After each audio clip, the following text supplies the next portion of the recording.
Last time on Dragon Ball What If, I was injected into the timeline, drastically altering the future of our hero, unlocking 3 new Saiyan forms: Super Saiyan, Super Saiyan God, and Super Saiyan Blue, perfecting all the techniques learned from Yardrat, such as spirit control and forced spirit fission.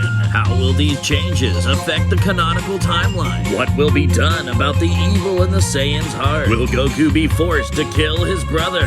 Or will opportunity open a new path to our hero? Find out today on Dragon Ball Z What If.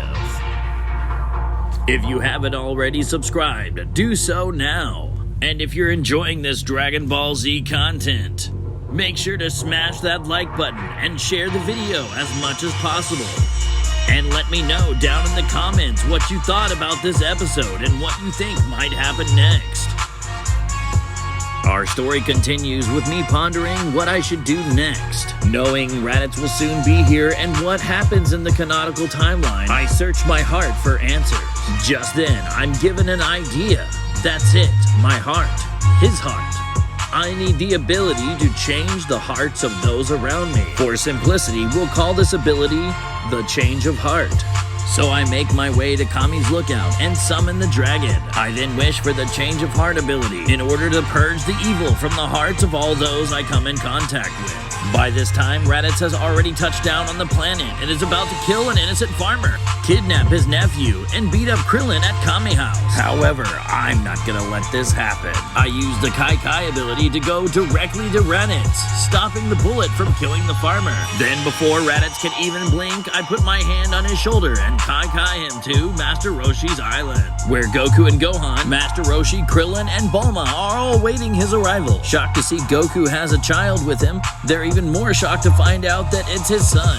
It was at this moment that Raditz and I Kai to the beach, shocking everyone upon our arrival. I then tell Goku that he has a visitor and he has a few words he'd like to say to him. Raditz looks at Goku intently and says, "I am your brother, Kakarot, and my name is Raditz." Goku, visibly shocked, looks at me for confirmation. I nod my head at Goku and say, "This is true. He is your brother, and the name given to you by your parents is actually Kakarot." Both Raditz and Goku, visibly stunned by this information, awkwardly have a moment of silence while these words set in, briefly interrupted by Goku embracing his older brother. Not something Raditz is used to feeling. He wonders if his brother is trying to use some kind of strange attack. Realizing the solemn sentiment in the air, Raditz grudgingly hugs his brother back, saying how he wished his mother and father were here to witness this reunion, explaining how their planet was destroyed by a giant meteor, making them the last surviving Saiyans in the universe, and how they've been living under the rule of Frieza. That's when I interject and tell Raditz that he needn't conquer planets anymore, and that if he truly wishes to overthrow Frieza, his path to power lies in training with us. However convinced Raditz is, he says it won't be as easy to convince his superiors. I beg to differ. He says there are 2 more Saiyans far stronger than him, and that hearing this, they will be on their way to this planet. Hearing this, Vegeta glances at Nappa, and Nappa back at him. A smirk befalls both of them with the prospects of getting stronger. Raditz says it will take them 2 years to get to this planet. However, I can't just sit around and wait for them to arrive when we could all be getting stronger. I then grab onto Goku and Raditz and Kai them to Kami's lookout, introducing Goku's brother to the Guardian of Earth and explaining that we need some more training and that the techniques that we have to learn will take us beyond the realm of the mortal world. I then tell Kami that we must train with King Kai. He is, however, unsure that King Yama will allow this. I reassure Kami that this will work, and to trust me because I haven't let him down so far. So Kami agrees and begins to contact King Yama. But King Yama screams at Kami, saying that he's on his lunch and to leave him alone. However, it was too late because when Kami wasn't looking, I Kai'd everyone to King Yama's office. Shocked that we were there, he soon had a change of heart of the situation. saying how great it would be for the defenders of Earth to go train with King Kai, reminiscing how he was the last one to make it through Snake Way. Giving us his good graces and best wishes, he sent us on our journey. As we approached Snake Way, we were informed that it was 1,000,000 miles long. However, this meant nothing to me because I knew the Kai Kai technique and exactly where King Kai's planet was.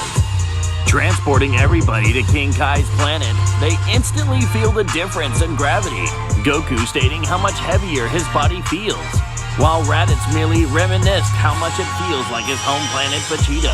That's when we're all spotted by King Kai himself, who is shocked to know that we're there, demanding to know who we are and how we made it to the afterlife without dying.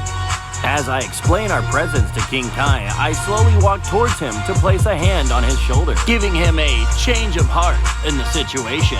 I then inform King Kai that there will be 2 more trainees that I have to go and retrieve. After his change of heart, he's ecstatic about training 5 instead of just 3 people, especially after being alone here on the planet by himself with no one but Bubbles and Gregory for centuries.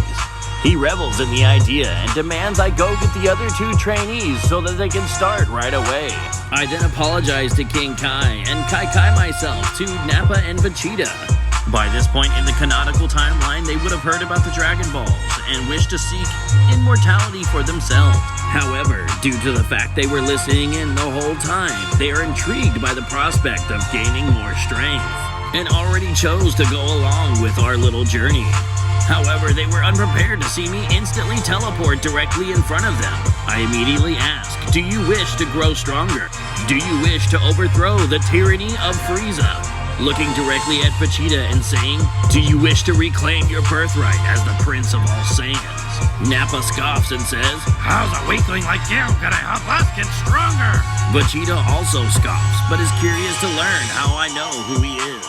Vegeta demanding I answer Nappa's question, inferring that I'm too weak to help them get stronger. I also smirk, cause I'm about to show them what they're looking for. Instantly turning into a Super Saiyan and destroying their scouters. Moving behind them before they can even react to my transformation, placing a hand on both of their shoulders. Saying to each of them at that moment, would you also like to be what Frieza fears? Instantly transporting them to King Kai's planet. Although bewildered, Nappa and Vegeta soon have a change of heart in the new scenery. Now Vegeta, Nappa, Raditz, and Goku are all here and ready to train on King Kai's planet. King Kai suggests that everybody get used to the gravity by chasing Bubbles. However, I inform King Kai that this is unnecessary, showcasing my Super Saiyan transformation, shocking Raditz and destroying his scouter as he's yet to see this. I then suggest to King Kai that we should all start working on the Kaioken technique, and then move on to the Spirit Bomb. As I place a hand on King Kai's shoulder, he agrees, and thus we all start our training to master the Kaioken. Simultaneously, Goku and I are showing Vegeta, Nappa, and Raditz how to access their Super Saiyan transformation, with the Elite Saiyans being naturally gifted, easily mastering Super Saiyan in a short time, with Raditz following suit. All 3 Saiyans have now achieved Super Saiyan transformation. Thinking they can defeat Frieza as they are now, I convince them to stay behind and learn the rest of the techniques. King Kai is absolutely livid with how talented all his students are. That's when I decide to show King Kai something Goku and I haven't used since our training on Yardrat, our Super Saiyan God transformations. Implying that we can stack Kaioken on top of these forms. I, however, insist that we do it somewhere else because King Kai's planet is simply too small to handle that much power. He then suggests that we should go train with the Supreme Kai. I agree, but there's something we must do first. I instantly transport myself to the Dragon Balls and summon Shenron. I tell the dragon that I need him to make Vegeta, Raditz, and Nappa all immortal. I then wish for a hyperbolic time chamber with gravity controls to be placed on the world of the Supreme Kai. I then wished for Goku and I to have control over our Ozaru forms. I then wished for Broly and Paragus to be transported to Yardrat. Having granted my wishes, the dragon said farewell, and then the Dragon Balls turned to stone once again. I immediately transported myself to King Kai's planet, grabbed everyone there, and transported them to the world of the Supreme Kai, immediately shocking the Supreme Kai as to how all these mortals have appeared on his planet. However, at the moment, I didn't have time to explain because I had to tend to Broly and Paragus on Yardrat, saying to the Supreme Kai, "I'll be right back." I then teleport myself to Yardrat, greeting Paragus and Broly, who were already being welcomed by the Yardridians, explaining to them how I brought them here and how the fate of the universe rests on their shoulders, and Broly learning how to control his awesome power.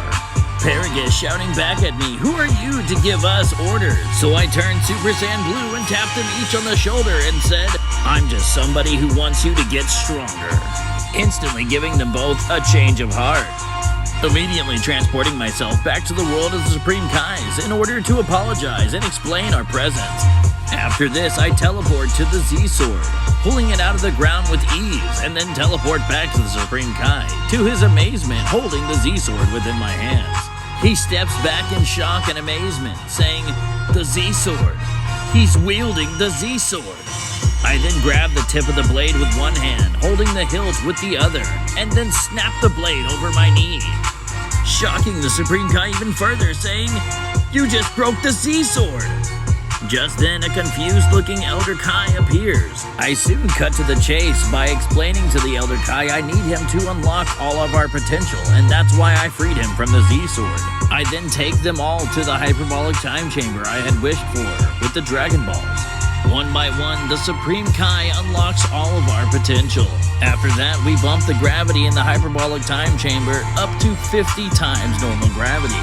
After all of us getting used to this rather quickly in our base forms, we then bumped it up to 100 times normal gravity.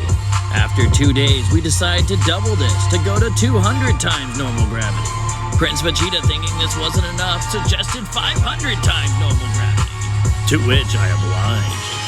After training for long enough in our base forms, I informed the rest of the Saiyans that they were forms beyond Super Saiyan, such as Super Saiyan 2 and Super Saiyan 3, and that there was even an evolved state of the Ozaru form, and that if we all worked hard enough, we could achieve all of this.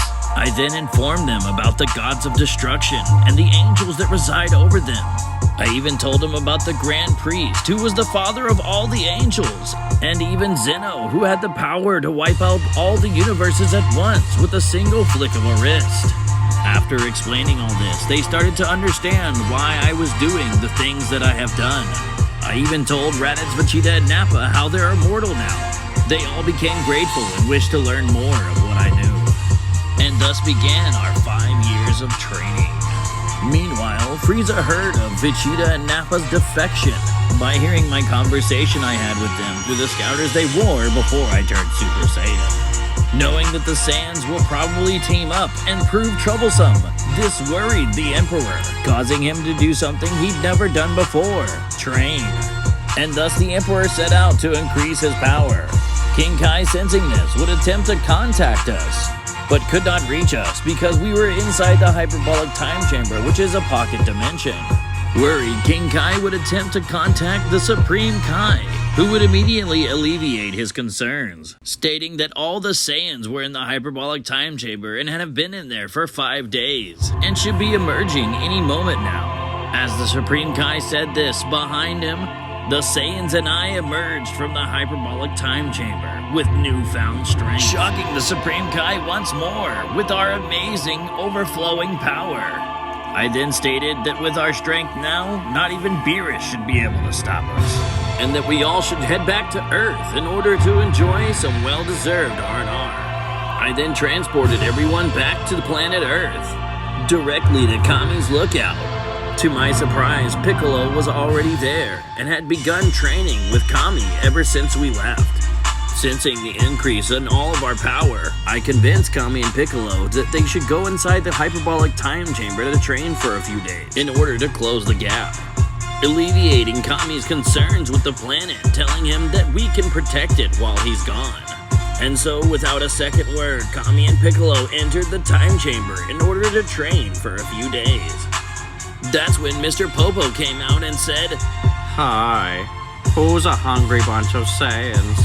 to which we all leaped with joy, as the aspect of having a home-cooked meal after years of training was stupendous. Of course, Goku couldn't wait and dug right in before anybody else, causing the rest of the Saiyans to move a bit quicker. But what horrors await our heroes in the future? Frieza knows Raditz' last location was Earth, so he's soon to come there after his training.